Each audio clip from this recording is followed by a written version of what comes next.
कांग्रेस के जमाने में अगर सिलवार ना मिलती पहनने को, ठीक है, तो इस तरीके के वाहियात बयान दे रहे हैं ये। इन्हें इतनी नहीं पता कि Z+ सुरक्षा लेके तुम बैठे हुए हो, इसलिए तुम्हारे ये जो बोल हैं ये निकल रहे हैं, ठीक। नहीं तो आम जनता में बोल के देखते इन बातों को किसी आम व्यक्ति से पता चल जाती। वो तो बेचारा, मैं तो हिम्मत की दाद दूं उस पत्रकार की कि उसने जो है ऐसा सवाल करा। नहीं, आजकल तो पत्रकारों की भी हिम्मत ना हो रही है ऐसा सवाल करने की। पूनम जी, अगर ये वीडियो देख रहे हैं लोग, कुछ ये लोग कह रहे होंगे कि नेता हमने आज तक गेहूं काटते नहीं देखी। बस एक नेता देखी थी जो आपने पता हेलीकॉप्टर में उतरे थे, लेकिन आप भी हेलीकॉप्टर में। तो हम भी बुलाना चाह रहे, मगर हमारे जो गेहूं कटाई आ रहे आ जाओ, और भी किसानों को उनकी जरूरत है, हम भी बुला रहे हैं उस नेता को। तो वो तो दिखी ना रही हमें। लेकिन आपको कैसे मन में आया कि गेहूं काटना चाहिए या कोई? हम पहले से कर रहे हैं इन कामों को, कोई पहली बार थोड़ी कर रहे हैं। बस फर्क इतना है भैया, पहले दूर है सोशल मीडिया से। अच्छा पूनम जी, कई कमेंट के मैं आपसे क्वेश्चन करूंगा कि ये कह रहे लोग कि पूनम पंडित ने कांग्रेस पार्टी ही ज्वाइन क्यों करी, क्योंकि कांग्रेस पार्टी का तो इतना वो भी नहीं रह रहा कि कोई बड़ा एक विचार हो। हमारी इतनी हिम्मत है कि हम ईमानदार लोगों के साथ मेहनत करके काम करके देश के लिए आवाज उठावेंगे, इसलिए हमने चुना इस पार्टी को, ठीक है।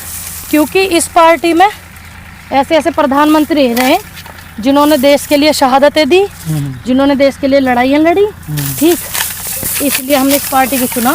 लेकिन बाबा जी का बुलडोजर काफी जगह चलता देख, क्या लग रहा है आपको? हाँ, बाबा जी का बुलडोजर वहाँ भी चला, जो गरीब है बेचारे, कॉलोनी है वो गाजियाबाद में, गाजियाबाद में चला। हाँ, फिर उन गरीबों पर चला बुलडोजर। उनके घर तो ना चला, जिन्होंने प्लॉट ये बेच के थे उन गरीबों को, उनके यहाँ चलना चाहिए है ना, ठीक है। चला रहे हैं तो सभी जगह चला रहे, सबका नंबर का आवेगा। नहीं, उन गरीबों का घर बसवाने से पहले पुनर्वास करवाना था उनको, उजड़वाने से पहले पुनर्वास तक नहीं करवाया और उनके यहाँ बुलडोजर चल गया। तो ये कितनी गलत बात हुई ना गरीबों के लिए। अब जिन्होंने वे कॉलोनी काटी है, जिन्होंने इतने पैसे खाए हैं, तो उन पे क्यों ना चला ये बुलडोजर, उन पे चलना चाहिए। बिल्कुल, जिन्होंने पैसे खाए गरीबों के। अच्छा पूनम जी, सभी पार्टी अपनी हार मान गई बढ़िया तरीके से, अब क्या होगा? देश का चुनाव होने बंद हो जाएंगे? आप क्या कर देंगे? जो उत्तर प्रदेश बीजेपी चुनाव जीत गई तो चुनाव होने बंद हो जाएंगे, क्या लगता है? 2024 जो है, 2024 में जैसा अखिलेश यादव ने एक ट्वीट किया था कि भाई अगर इसी तरीके से EVM वायरल होती रही, ये होता रहा वो होता रहा, और इस तरीके से तानाशाही रही, तो लोकतंत्र का आखिरी चुनाव 2024 का हो जाएगा, ठीक। तो मैं उनकी इस बात से सहमत हूँ, ठीक। अगर इसी तरीके से रहा, विपक्ष खत्म हो गया, विपक्ष नहीं हुआ, तो जनता की आवाज कौन उठावेगा? कोई विपक्षी तो आवाज उठाता जनता की, बिल्कुल। फिर कौन उठावेगा? लेकिन विपक्ष भी इतना आवाज नहीं उठाता दिखाई दे रहा है। नहीं, गलत बात। कांग्रेस आवाज उठा रही है। चुनाव जीते इन्हें 4 दिन ना हुए, महंगाई इतनी होगी, कांग्रेस आंदोलन कर रही, राहुल गांधी आंदोलन कर रहे, कांग्रेस की महिला अध्यक्ष जो है वो आंदोलन कर रही। दिल्ली में अभी आपने देखा नहीं, हम भी गए थे वहाँ पे अभी परसों, बिल्कुल परसों तरसों दिल्ली में आंदोलन था, 31 तारीख को हम भी गए थे वहाँ। लेकिन जिस तरह से अखिलेश यादव पहले योगी सरकार को ताड़ते थे, अब नहीं दिखाई देते, क्या उनको बुलडोजर कट रहा है? ये बात उनसे पूछे ना, क्योंकि देखो इस विषय में वे जवाब देंगे। कांग्रेस पार्टी क्यों आगे है? कांग्रेस पार्टी को देश की लड़ाई लड़ने की आदत है, कांग्रेस पार्टी की सोच है, तो इसलिए कांग्रेस पार्टी तो देखो आवाज उठा रही है, आज भी लड़ रही है, लड़ती रहेगी। तो अभी राजस्थान में भी चुनाव होंगे, गुजरात में भी चुनाव है, जम्मू कश्मीर में चुनाव है, इनको लेकर क्या कहोगी कि इस तरह से हार का सामना करना पड़ेगा सभी पार्टी? दिल्ली के MCD वाले चुनाव करवा लेते, जिनकी डेट आगे डाल दी, बाकी चुनाव बाद में देख लेते। भाई दिल्ली के MCD चुनाव थे कि नहीं थे? क्या लगता है जानबूझ के टाली गई? अब इतने चुनाव करवाने का इन्हें इतना शौक है, उन्हें क्यों ना करवाते चुनाव। तो भाई पूनम पंडित देख सकते हैं आप, किसान नेता। अच्छा पूनम पंडित जी, अब क्या करोगे आगे? क्या करेंगे, काम हिला करेंगे अपना और आवाज उठाते रहेंगे जनता की, और क्या करते इस तरह से लगातार, मतलब। हाँ। लेकिन सवाल काफी मन में ये है कि किसानों ने जब काले कानून बीजेपी ने वापिस ले लिए, जिन जिन मुद्दों पर बात हुई थी, लखीमपुर खीरी की जो घटना है, लेकिन थोड़ा पीछे जाए उसके साइड में, तो उनको लेकर तो कोई चर्चा भी नहीं हो रही, ना राकेश टिकैत जी करे, ना कुछ, कहीं ना कहीं। बात राकेश टिकैत जी से पूछो ना कि क्यों आंदोलन उत्तर प्रदेश के चुनाव से पहले हटाया, ठीक। ये कहीं ना कहीं किसान नेताओं की देखो बात है, ये सवाल उठता है कहीं ना कहीं। आप जाके सवाल करो ना उनसे। नहीं करूंगा, आपने कहा सवाल करेंगे, जरूर करेंगे। आप ये पूछना उनसे कि जब वेस्ट बंगाल में चुनाव थे तो आप गए थे कि बीजेपी को वोट मत देना, वहाँ की जनता से अपील करने। यहाँ तो नहीं करी उन्होंने। उत्तर प्रदेश में करी क्या उन्होंने अपील? बिल्कुल भी नहीं करी। बस तो जाके पूछियो, और जो लोग देख रहे हैं उनको सीधी बात समझ भी आ रही होगी, उनसे पूछियो जाके।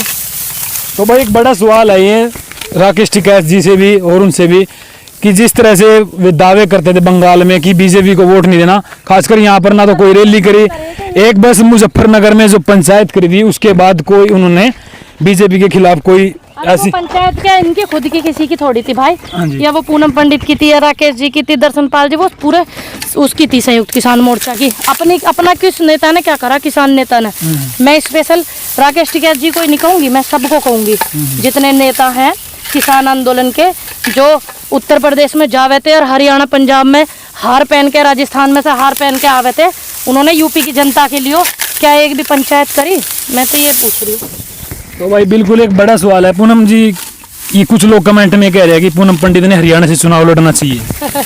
हरियाणा से लड़ लेंगे भाई, तुम लड़ो, मैंने लड़ा, तुमने लड़ा, एक ही बात है। मैं आऊंगी सपोर्ट करने के लिए तुम्हें। लेकिन आम आदमी पार्टी भी अपना कर रही है वहाँ पर रुख। कांग्रेस का एक गढ़ है वो भी हरियाणा में बात करूं, क्योंकि आप कांग्रेस पार्टी से संबंध रखते हैं, तो कांग्रेस पार्टी को भी वहाँ हरियाणा से भी हार मिल सकती है आपकी बात जिस तरह से। भाई नेगेटिव क्यों सोचते हो आप, पहले ये बताओ। है दूसरी बात, आदमी अपनी अपनी मेहनत खूब करता है, ठीक। इनकी 70 साल में अब सरकार आई थी, ठीक है ना, लगातार। और इन्होंने भी मेहनत करी, और हमें तो मेहनत का पहले से ही पता कांग्रेसियों को, क्योंकि कांग्रेसी तो मेहनत करनी जाना है, क्योंकि उन्होंने कराई क्या जीवन में, मेहनत करी, इनकी तरह मलाई ना चाटी है। लेकिन मेहनत का फल मिलता नहीं दिखाई दे रहा। मिलेगा क्यों नहीं मिलेगा, आज नहीं तो कल मिलेगा, मिलेगा जरूर, मिलेगा जरूर। हाँ। तो वो कैसे मिलेगा? अब ये जो 4 राज्यों में जीत हुई, तो इसका फार्मूला तो बताओ कुछ थोड़ा मोटा इशारे में। अब इशारों में बता दो, अगर खुल के नहीं बता दो। देखो मेरे को तो खुल के बोलने की आदत है भाई, फार्मूला को कोई मेरे पास ऐसा फार्मूला है जड़ी बूटी में घुमा दूं, या कोई ऐसी वो है मेरे पास? अरे मेहनत जो है सब, हर सक्सेस का फार्मूला मेहनत है। मेहनत है, हाँ। तो बिल्कुल भाई पूनम पंडित हमारे साथ मौजूद थी, काफ़ी चर्चाएं हुई है। अब हरियाणा से चुनाव लड़ेगी, इस बात का तो पता नहीं कहाँ से लड़ेंगे। तो एमपी का चुनाव भी नज़दीक है, उत्तर प्रदेश से लड़ोगे फिर? हमें न लड़ना चुनाव पुनः, हम तो अब भी न लड़ना चाह रहे थे। नहीं, आप नहीं लड़ोगे तो फिर कौन लड़ेगा? लेकिन पार्टी का आदेश था, दीदी का आदेश था, इसलिए उनके आदेश का हमें वो करना चाहिए सम्मान। तो मैं तो उनके सम्मान के लिए चुनाव हमने लड़ा, ठीक है। नहीं हमारा चुनाव हो। बिल्कुल। तो हमारे साथ पूनम पंडित मौजूद थी भाई, और पता लग गया था सूत्रों के हवाले से कि किसान, अच्छा पहले भी करे आपने, अब की अभी की साल ही लग रहे हैं हम तो भाई, आई साल। हाँ। तो भाई ये नहीं है भाई, यहाँ पहुंचे थे हम, और ये देखिए इतनी कटाई करी है पूनम पंडित ने, और ये छोटे छोटे बच्चे भी यहाँ पर जो है खाना पीना लेके पहुंचे हैं। पूनम पंडित एक किसान नेता, आज भी किसान नेता भी है यार भाई, कांग्रेस पार्टी से भी है नेता। तो कैसा लगा इंटरव्यू कमेंट बॉक्स में बताइएगा, देसी अंदाज में इंटरव्यू लिया था। और इस तरफ ये देखिएगा इस्माइलपुर, ये गाँव है बुलंदशहर में पड़ता है। तो कैसा